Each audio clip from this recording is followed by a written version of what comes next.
Bienvenido a Mirar Dentro, un espacio para detenerse, escuchar y dejarse tocar por la palabra. Cada semana comparto una reflexión sencilla y que quiere tocar nuestra parte existencial, a partir de las lecturas del Evangelio, con la esperanza de que resuene en tu vida cotidiana. Soy Daniele y te invito a mirar dentro.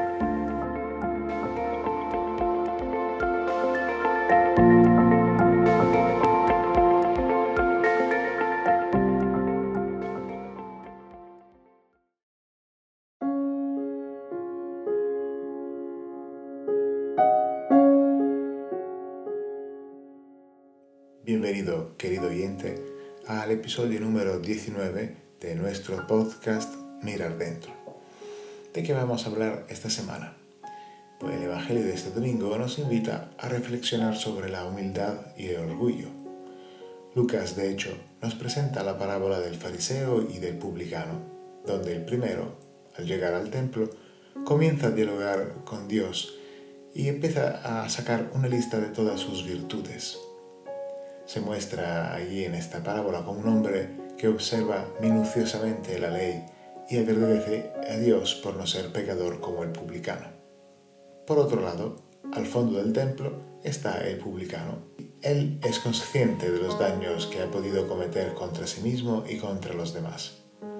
También expresa su arrepentimiento con el cuerpo, pues, como nos dice el evangelista, ni siquiera se atrevía a levantar los ojos al cielo, sino que se golpeaba el pecho.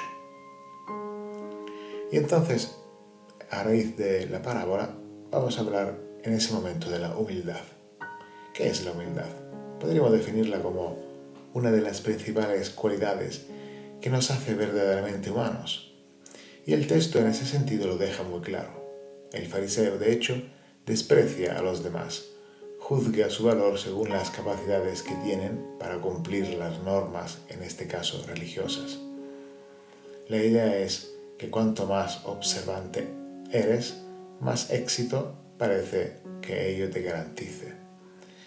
En cambio, aquellos que no cumplen no son considerados por el fariseo dignos de formar parte de la comunidad de creyentes, porque no son capaces de convertirse y en este caso también de agradecer. Sin embargo, Lucas nos invita a comprender que el orgullo o la soberbia son males que separan, que dividen, que rompen las relaciones. El orgullo en este caso crea muros, construye podios desde los cuales enseñamos a otros, porque nos percibimos por encima de ellos. La humildad, en cambio, nos pone al mismo nivel que cualquier otro y nos dispone a abrir mente, corazón y espíritu para efectuar cambios importantes en nuestra vida cuando llegue el momento. Por consiguiente, el Evangelio subraya el camino de la auténtica conversión con esta frase. Dice Jesús: os digo que éste bajó a su casa justificado y aquel no. Donde con este, que vuelve a casa justificado, Jesús se refiere al publicano y con aquel no se refiere al fariseo.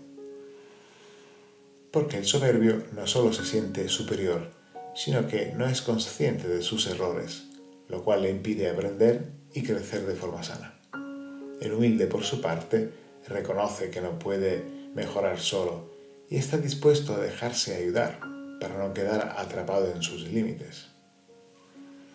No es raro entonces ver a personas religiosas o no tanto, pueden ser ateos, o de otra religión que no sea cristiana o también indiferente a la religión, no es raro entonces ver a personas adoptar esa actitud de juicio hacia otros por lo que hacen o dejan de hacer. Esta actitud de crítica y desprecio daña obviamente las relaciones, pero es aún más dañina cuando se da en un entorno que se define por su supuesto espíritu evangélico. Porque el verdadero espíritu evangélico no invita a cumplir normas para sentirse superior o satisfechos. No se trata, de hecho, tanto de cumplir, sino de discernir desde dónde realizamos los actos y cuál es la razón que nos motiva.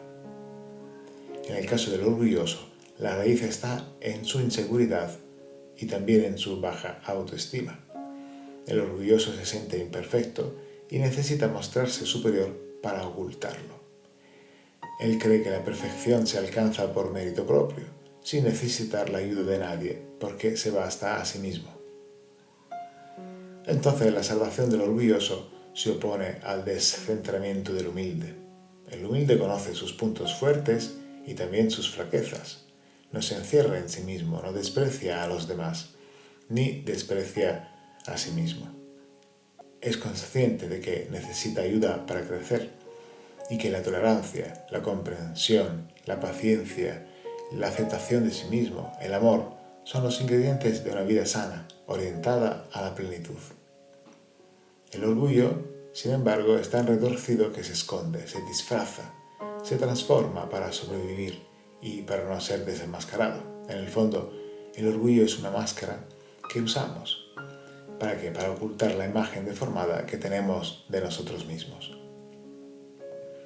Entonces podemos afirmar que el orgullo es esa careta con la que maquillamos nuestra inseguridad, nuestra incapacidad de aceptarnos tal como somos y nuestra búsqueda de autoafirmación.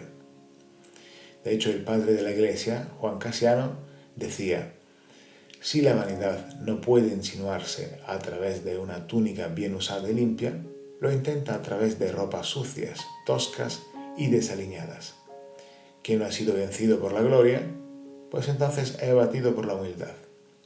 Quien no se ha elevado por la profundidad del conocimiento o la habilidad de la palabra, es vencido por la capacidad de guardar silencio. Si un monje ayuna abiertamente, es tentado por la vanagloria. Si lo oculta para escapar de la gloria que le llegaría, cae igualmente en la vanagloria. Estas palabras nos hacen pensar entonces cómo el orgullo no se reduce simplemente a un pecado. Es más bien el síntoma de una enfermedad interior. El orgulloso no se ama ni se acepta como es. Mantiene una relación, podríamos decir, poco sana consigo mismo. Y este desequilibrio se traduce también en conflictos con los demás. Podríamos decir entonces que el tema que saca a la luz Jesús no consiste en hablar mal de los fariseos, sino en mostrar la debilidad de los gestos que se hacen para aparentar. La persona dominada por el orgullo carece de paz y de libertad. De paz porque el orgulloso vive comparándose continuamente, lo que le provoca insatisfacción, tristeza, rabia, frustración, conflictos. También carece de libertad, porque está atrapado en un patrón de conducta que le obliga a aparentar y le impide relacionarse con la autenticidad. ¿Cuál es entonces el antídoto al orgullo? Podríamos pensar la humildad, pero no es ella, porque incluso allí hemos visto cómo el orgullo puede esconderse. Entonces la verdadera medicina es la caridad, el amor. Amarme a mí mismo, ser compasivo con mis límites, aceptarme, acogerme tal como soy. Aprender que no soy perfecto porque todo me salga bien, sino que ya soy completo, y esto ocurre cuando sé amar y dejarme amar. Entonces experimento la paz de no tener que cambiarme ni cambiar al otro y la libertad de no tener que fingir lo que no soy. Entonces cuando afirmamos que Dios nos ama incondicionalmente, estamos reconociendo que no necesitamos despreciar ni despreciarnos a nosotros para ser lo que somos. Solo en el amor puedo ser verdaderamente yo. Pues quizás este texto te haya hecho pensar en algunos momentos personales, en lo que te has sentido tocado por el orgullo, o también por personas que se muestran con esta careta. Es entonces el momento en el que nos hacemos algunas preguntas. Por ejemplo, ¿qué te sugiere entonces esta parábola hoy? ¿Dónde reconoces tus luchas entre ese orgullo y la humildad? ¿O también te sientes completo o todavía no consigues aceptarte como eres? Te invito entonces a dejar tu reflexión en los comentarios. A veces compartir lo que miramos dentro puede ser el primer paso para vivir con más verdad y libertad. Muchas gracias por escuchar esta reflexión y hasta pronto. Gracias por compartir este rato de escucha. Si esta reflexión te ha ayudado un poco más a mirar dentro de ti, compártela con quien pueda necesitarla. Puedes encontrar más contenido en mirardentro.es o seguirme en Instagram en @mirardentro. Nos escuchamos la próxima semana.